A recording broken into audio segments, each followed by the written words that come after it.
లోకము నన్ను ఆకర్షింపగా, అల్లరితనము నా చుట్టూ చేరగా, ఓటమి నా బ్రతుకును హేళన చేయగా, నీ కృపతో నన్ను బలపరచితివే.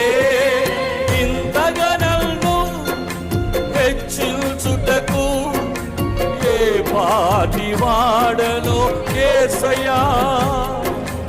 ఇంతగా నన్ను హెచ్చించుటకు ఏ పాటి వాడను యేసయ్యా.